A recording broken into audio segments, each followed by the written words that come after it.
Hi guys, today we are joined by Filando, a price action crypto trader who's been trading with us for past 10 months.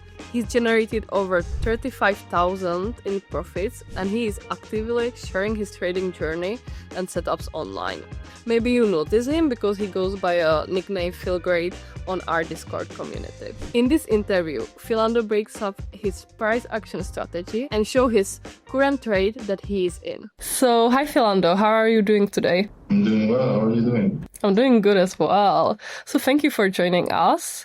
My first question is, where in the world are you based right now? Currently, I am in Jamaica. Nice. So is trading common in Jamaica? Yes, it's pretty common. Maybe not so much crypto trading, but trading in general is very common in Jamaica. That's interesting. Do you know many local people who are trading? Like in terms of like friends or just like in general? I think maybe like if there is some like community for like crypto trading, or is it like, you know, in terms of you trading, is it more like solo journey for you, or do you know some people in Jamaica? When it comes on to crypto, it's more so like solo trading. They mostly trade like synthetic assets. Yes, that's amazing. So my next questions are going to be more about your charts. So you are pretty active in sharing your setups online, which is super valuable, I feel like. But I would like to go a bit deeper. If you can share maybe some of your behind the scenes insights, so that would be amazing. So this is the trade that you are currently in? Or yes, this is a trade that I woke up this morning and I actually close it out. I close it out here. Amazing. It's a nice one. So on what time frame do you usually trade? I actually trade using all the time frame and then I come down to the 15 to 1 hour time frame for entry. Yeah, that's good strategy. So the blue or purple block is the resistance and the... Yes. So this is ARB arbitrum. So on the month time frame, we can see that it's like currently like low and it's likely to like correct because just based on the market structure, when the market makes a low low, it tends to come back to make like a low high. So it's like a low on the monthly, and then I would just go down to the weekly time frame, and I'll look to see the trend. This time frame is currently in a downtrend because the last thing it made was like a lower low, push down, makes this lower low, and now it's like pushing back up. And right here, I'm looking now based on this previous candle. I saw that it has quite a bit of volume on it. So I'm thinking, okay, maybe this is the bottom, maybe it's going to push up. So I'm thinking maybe it's going to do something like that, right? But obviously we can trade the weekly time frame. So one of the main things that I tend to look for is like the space. So if the market is pushing up, I'm asking myself, where is it rejecting from? So I'm looking to the left and I can see this previous resistance era, right? And then where is it likely to go to? So like the next resistance area. And then we have this next resistance area where the market is likely to push to or it could reject under this previous support. So when I come to the weekly time frame, first this level that I have here, this yellow level is the monthly time frame level. So if we go back to the monthly time frame, you can see this level right here is like the monthly support. I mark it out. It will make more sense on a daily time frame. But I wanted to show you like the high time frame. I usually start from monthly and then weekly. And what I check for is the trend and then like the space available. So now this is the daily time frame. And this is the daily low. So I mark off the daily low right here. And this is the daily high. So this would basically be the structure in terms of the market was trending down and that. And then this was the last higher low. So I'm expecting the market to potentially push up like that, right? Because we broke this lower high. So now we shifted on the daily, make a higher high, and then we came down, we did not break this higher low. So on the daily and the internal structure right here, I saw that the market basically broke above resistance. I tend to look at the volume as well to see if the volume increased a bit. But the key thing or key discovery here is the space, right?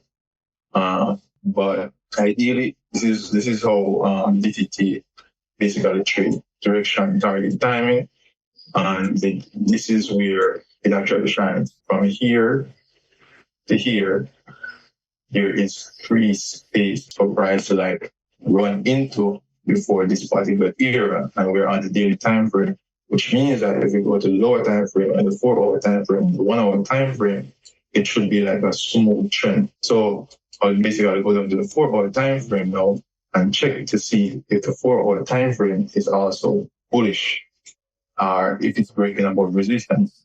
If it's breaking above resistance, that has no priority. So on the 4-hour time frame, just marking off the structures, and then this particular point right here, the lower high we broke this era. So now we're pretty much in an uptrend from this particular point. This is like a higher low, and then we push up like that, and then boom, with resistance, making higher low. So last time when I saw that, okay, we actually made a break above this resistance right here and left behind this candle. I checked to see, if this engulfing candle right here had volume, right? So to go down a little bit further now to fine-tune the entry, go to the 1-hour time frame and the 1-hour time frame looking for the same thing. So this is now the last low, higher low, and then this is the higher point. Yeah. So now the market basically push, made a higher high. So at the time I was going to bed, and it was kind of like the high point. So I would not wait for the entry confirmation. So what I did, I just used like a Fibonacci to basically measure from the high there and where the 38.2. I did, because it had quite a bit of volume from here, this candle, I figured that it wasn't going to probably come down all the way here. So I have to use like the 38.2 field level. If I was waiting, I don't think I would get the ideal entry. Yes, the entry confirmation will have come a little bit later. And this is a 2RR to the first point where I'm looking to take 50%. And the reason for 50% here is going back to the daily. This is the daily resistance area. So okay, if the market is trending up, it could still potentially reject here and then come back down and then do all this. So ideally it's good to take 50% here, but just in case the market actually breaks out, you can then take another like go into the 4-hour time frame and you could potentially hold to take some profit here. Yes, amazing. So basically you have mentioned that for your entry you are looking into the Fibonacci levels, right? And for the take profit, you're basically looking for the last resistance, right? That's the purple block. Yes, so the idea with how I actually trade is that you want to target the next higher point. Can I ask you one more question about this setup? So you usually take full profit, or do you also take partial profits for your trades? Because I can see you are already in like half profit. So have you take some profits already, or you waiting for a full TP? It's like so small. It's like 2RR. I'll just look to it for a full TP. Here. The way is clear in terms of there is no major resistance. What is this one? Yeah, so this is basically the setup that I trade. This one is more ideal. So filtering from the daily or the weekly time frame, this is like an uptrend. Market comes down to be like a high low point. Once you see some signs like this ready to push up, you check to see if there's enough space before it pushes. So that was basically one setup for a short, yes, on the left, and one setup for a long trade, right? It's just two setups in general in terms of like the locations of where I trade in terms of structure, right? I trade the correction on like a high time frame and also the continuation phase. Yeah, so we can use it both direction, right? Yes. Amazing. That's great. So we have seen your charts. So you are basically price action trader, right? So how did you start with your strategy? Was that something that you have developed over a time, or was it something that you have learned from another crypto trader? Yeah, so I basically used to just go out and like try to like study the top price action traders in this space. And over time, I would notice certain similarities amongst them, even though they don't know each other, but they all trade price action. I realized that the way they trade was pretty much almost like the same. It's just that their approach or their thinking is like slightly different. And then, as I started to like take it on myself, I started to learn something as well, such as like space to try to like filter the trades. And that was like a big breakthrough. So for how many trades do you trade now? But the setup can be found like pretty quickly. So I would say like 2 to 5 trades. I like to like split the risk between like 2 trades at a time. So that's why the trades they be like so much. So like I'm in ARB right now. I had set up a limit order to enter RB. And I have like my next question is, do you trade on weekends or do you strictly stick weekdays only for your trading? I trade pretty much every day. I'll just come to the market and scan to see if there is a setup. I find weekend trading to be actually better because with crypto in the weekdays it's a little more chaos, so much like news and uncertainty. If Trump comes out and decides to add some new tariff, the market might react negatively or positively. At the end of the day, you just never know. But on the weekend, there's less news coming out. So, it's more so like price action trading, traders trading just based on what's happening in the market, not so much based on the fundamental trades. Mm-hmm. That makes totally sense. That's a good point, actually, because like during a weekend, it's more stable and it's less volatile. As we mentioned, there is no news trading or anything like that. So I totally understand that it is maybe more, stable for this type of strategy. That's great. Yes. So my next question is something between like trading and your like life. So how do you manage to balance your trading with the rest of your life? Currently, trading is right now. Trading is the only thing that I am pretty much doing. Yes. So you feel like focusing solely on a trading help you be more profitable, right? Yes, it helped me in terms more of focus, but there's also the overtrading and comes in.